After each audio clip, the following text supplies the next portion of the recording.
What's going on, Cardinals fans? Welcome into the channel. Brenden Schaeffer here. Wanted to take a quick moment to talk about Wednesday's Cardinals lineup. Yeah, no Jordan Walker still in the Cardinals lineup. They called him up Monday. He was in there against the lefty that night. 0 for 3 with a walk. Had a couple of swings that you didn't love, but he was just kind of getting his feet wet again in the big leagues. Had been really performing at Memphis, and so that's the reason for the call-up in conjunction with Matt Carpenter's trip to the injured list.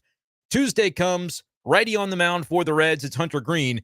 No Jordan Walker in the lineup, but this notion of Jordan Walker is going to be a platoon player and play against lefties has sort of become popular in terms of beat reporters sharing that that's kind of the Cardinals' plan on what they want to do with Jordan Walker. Issue with that Tuesday was if you wanted to play the small sample size game a couple of weeks ago, like you did with Brandon Crawford, in the at-bat that he took against a relief pitcher for Michael Ciani late in the game. I think it was Hector Neris, if I'm not mistaken. But regardless, he had good numbers in his career against the guy, but hadn't actually gotten a hit off of him in 6 years, I think is what it was for the Crawford situation. Obviously, Crawford struck out. That didn't go well. Fast forward, though, to this situation on Tuesday. 4 for 7 lifetime for Jordan Walker against Hunter Greene in the big leagues. Not using the small sample size information there. Again, that's maybe a small quip. Okay, it is what it is. But you flash forward now to Wednesday, still no Jordan Walker in the lineup. The Reds do have a righty scheduled as their probable starter, but it's Emilio Pagan. He is a relief pitcher, essentially going to function as an opener, we think, for a bullpen game. Now, what the Reds would necessarily plan to do behind Pagan, they don't really have to say. I scoured the interwebs to try and see if I could deduce exactly who the long relief guy, the bulk reliever, was going to be. It may be out there and known. I just wasn't able to track it down in the couple of minutes that I spent. The point, though, is I guess the Cardinals anticipate it being a righty because their plan is, all right, righty in the first inning against Pagan. Walker probably bats seventh in the lineup if he does play, so he might not even face Pagan in the first place. But whoever comes in after that, that would be who Jordan Walker would end up facing. He's not in the lineup. Here's the issue, though. And I regret that I have not, I'm not in Cincinnati covering this series. If it's been asked by a media member, I haven't seen the exact quote from Ollie Marmol on it. But the question that I would ask would be, why is it that Jordan Walker is being slated as a platoon player against left-handed pitching when you consult his career splits? At the big league level, his splits are pretty obviously reversed of what you would expect. 787 is the OPS for Jordan Walker in 391 career plate appearances against righties. It's pretty good. Against lefties, 643, 144 points lower against lefties, which is the handedness that the Cardinals are, according to the reports that I have seen from beat writers who are reliable. Derek Gould has talked about it. Katie Wu has talked about it. According to what we're seeing, that's the Cardinals' plan, is to play him against lefties predominantly. I think if you just look at the handedness, sure, that's typically what would make sense. Jordan Walker has reverse splits, and it's matched his performance this year at the minor league level as well. It's not just in the big leagues that this has happened. I believe Brandon Kiley pulled up the tweet, or he tweeted it out, and I'm going to pull up his tweet, I should say. You'd have to go all the way back to like 2021 to find a year in which the splits match for Jordan Walker what the Cardinals' purported plan for him is.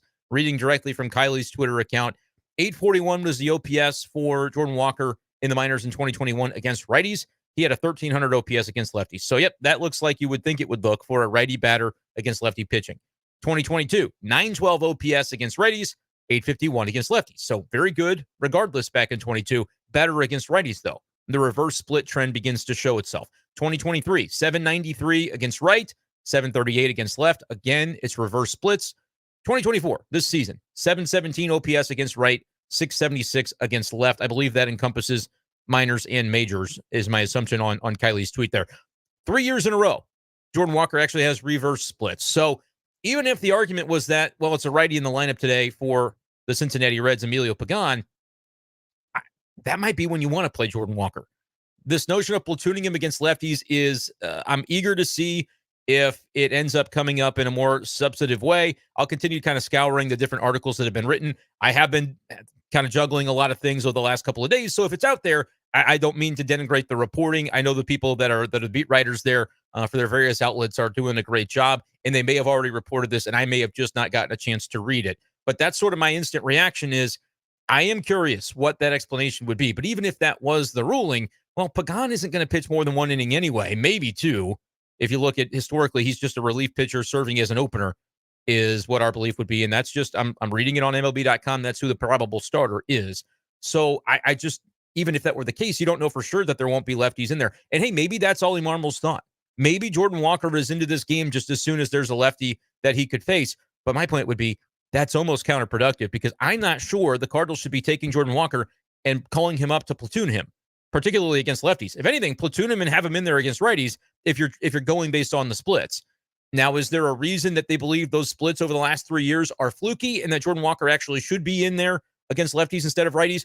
If so, that would be the explanation that I would be looking for from the Cardinals. But again, they're on the road. I'm still doing the content here on YouTube. I'm leaving room for interpretation that I might be getting this one wrong. But that would be the question. That would be the thing that I would be curious about. The numbers don't really dictate that Jordan Walker should be in there against lefties and not against righties. It's almost sort of the opposite based on his last 3 year splits, 2022, 2023, and now this year so far in 2024. Cardinals fans, let me know your thoughts. We're not going to overreact. We're not going to go crazy because, again, game could play out and Jordan Walker could be in there in the third inning. They might be trying to do something a little bit strategic. But like I said, even if that is the case, I don't know if that necessarily tracks with what his trends are as a player. He has not been as productive against lefties as he has been against righties, even if that doesn't stand to reason, even if that's not conventional wisdom. That has sort of been the way that it's played out. So Cardinals fans, let me know your thoughts. Hopefully you guys have a chance to watch this 6-7 minute video before the Cardinals game later on this afternoon against the Cincinnati Reds. Kyle Gibson taking on Emilio Pagan and then likely some relievers, some bulk relievers behind him out of the Reds bullpen. This is one the Cardinals need to win. If they lose it, they fall to below 500 for the first time in many, many weeks. And the Reds would actually be tied with the Cardinals in the standings, if I'm not mistaken on that. So this is one the Cardinals have to get. Can they get the best from Gibby as Kyle Gibson looks to staunch the bleeding for the Cardinals as they have dropped the first 2 games of this series? Let me know your thoughts below in the comments and make sure to subscribe and join us later on tonight as we'll recap things. Usually by overnight, we get it posted in b-schaeff Daily, talking about the game that day, the minor leagues that day, anything and everything that you need to know from the Cardinals organization. Appreciate you guys as always, and we'll talk to you next time on the channel. Peace.